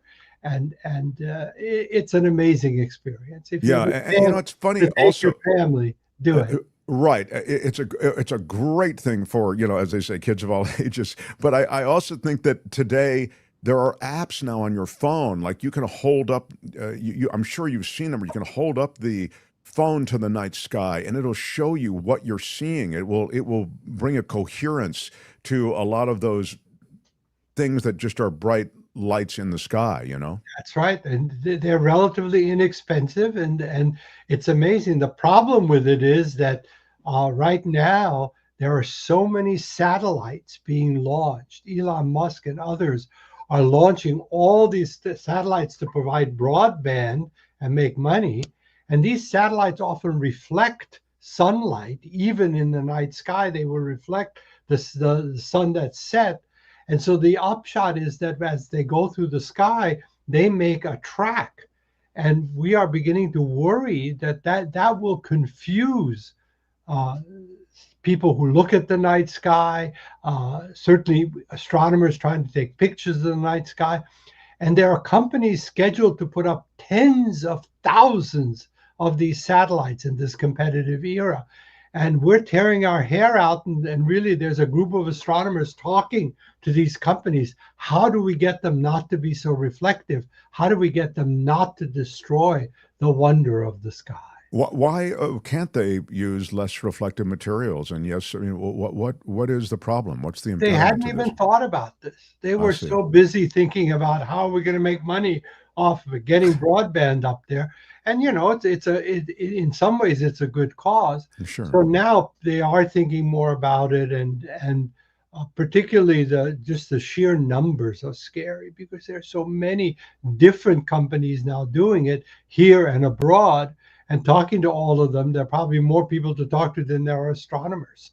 So, right. It's funny. I remember, just speaking of being a kid and sort of having a passing interest in this, reading about how there would be space debris associated with this kind of thing, launching of satellites. But at that time, there were a handful of satellites. At least that was my sense. It was mostly Defense Department stuff up there. But look at that. Tony's got a picture of at least some depiction of how crowded it is. It's not quite every single satellite, but this is a government picture. That's right. And this is in our textbook that you mentioned. It's very scary. All of the military satellites, the research satellites, communication satellites, they're starting to fill the sky. It's both dangerous for sending more rockets up there, like astronauts, but it just overwhelms the sky in some ways. And so, yes, that's extraordinary. I mean, the picture alone, if you're just listening, it's worth going to YouTube to see this. It's just unreal. I only have you for another minute or so, but I wanted to ask you about what's happening. I mean, the Mars romance that we have just seems to be one of those things you just can't pour water on. I've always felt, and I think I might have said it to you, like, we're not going to Mars. There's no humans going to Mars. I mean, I guess you can never say never, but I mean, with the radiation issues, they're real serious problems. But we still look, wistfully at this wondrous planet that might have this complex history that could be educational. And we do have hardware on Mars, right? Right. We have just now the Perseverance rover, which is the last one and most sophisticated one we sent, celebrated that it's gone 25 miles. Slowly rolling on those little wheels. It's gone 25 miles on Mars, and it's picked up samples of Mars soil and Mars rock, which it has left behind. And someday another spacecraft will come and pick up those samples and bring them back to Earth. So we'll have pieces of Mars on Earth to analyze without needing to send humans there. Our robots are doing the work for us. Yeah, that's just terrific. That's the triumph of technology. Really cool pictures that Tony's showing them to you now. I'm out of time. I'm so grateful for you making time. And, you really are such a distinguished voice and educator in the world of astronomy. And I want to mention your book. It's a free OpenStax book called Astronomy. And you can get it under this video. There will be a link. Tony will put a link up. And you can also go to Professor Fraknoi's website, fraknoi.com, Fraknoi, fraknoi.com. And there's all kinds of information there. And I'm writing science fiction these days, so you can read my science fiction stories there too, if you're. So here's my pitch then for a science fiction story off of what we're just talking about. Yeah. Like come back with the Mars. This is about the hackest suggestion you can find. There's been this a million times. I beat you to it, Mark. I've got one called "I Swallowed a Martian." Okay. Check it out. Well, you know what? You did then. I'm not even going to try to top it. I love our time together. Looking forward to more conversations in the new year. Thank you, Professor Fraknoi. All right. Check out his New Year to everyone. Check out his everything at fraknoi.com, and you can see Tony's got it up there now. There's a lot of there's sci-fi and the musings of the great Andrew Fraknoi, and we've got your website up as well. It's under this conversation. Appreciate you, sir. Thank you, Andrew Fraknoi. Bye-bye. Wow. I love that guy. Love that guy. The Mark Thompson Show. Yeah, thank you, everybody. He's a treasure. And want to quickly close out by thanking a few people who had super chats and commenting on them. This is on the bourbon, the fact that they're closing down the Jim bourbon Beam. production, Jim Beam, because of Canadian blowback and boycotts of American whiskey. Or is bourbon whiskey, Tony? Isn't it bourbon whiskey, kind of? You want to get into that discussion. They are slightly different. It's barrel stuffs and wow. What? Yeah, I didn't know that, man. Anyway, come on, all you alcoholics, says Wes in Florida. Let's not let an all-American business fail. Support your Jim Beam. Yeah, thank you for that. Luis says, hey, Mark, where's my $2,000 tariff rebate? Is it in the mail and arriving in 2 weeks?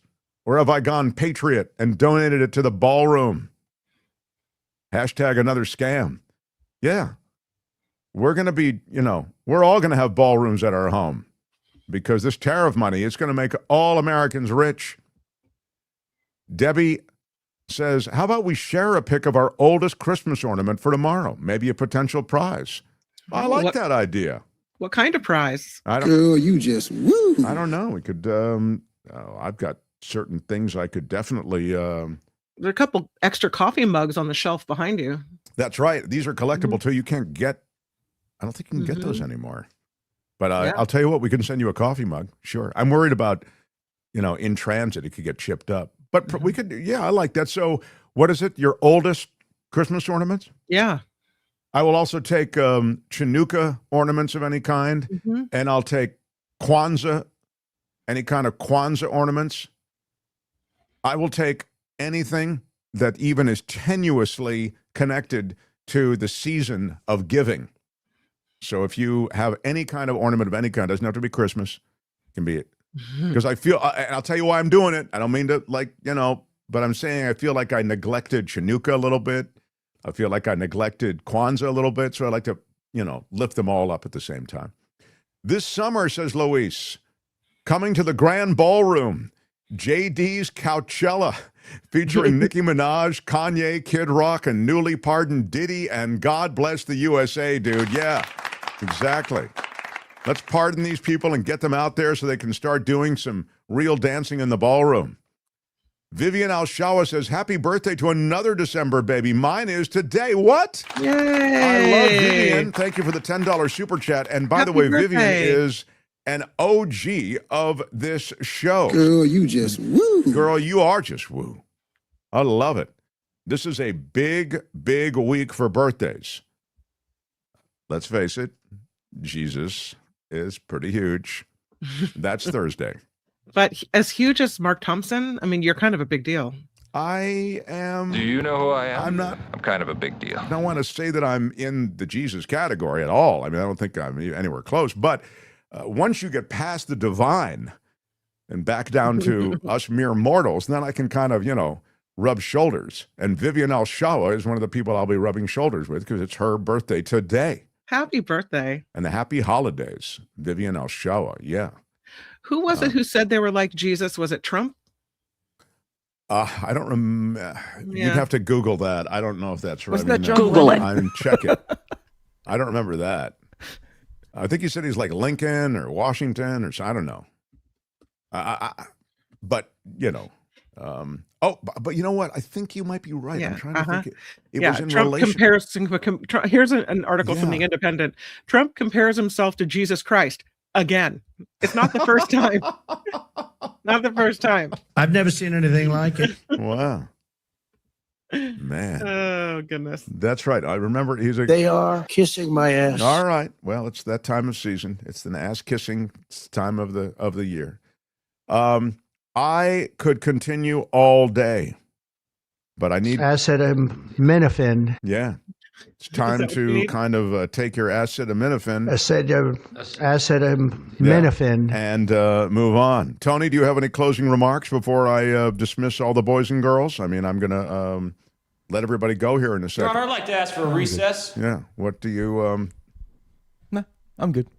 You're good? All right. Yeah. Kim, do you have anything you'd like to say before I dismiss everybody? I, too, am good. All right. Well, that's everybody.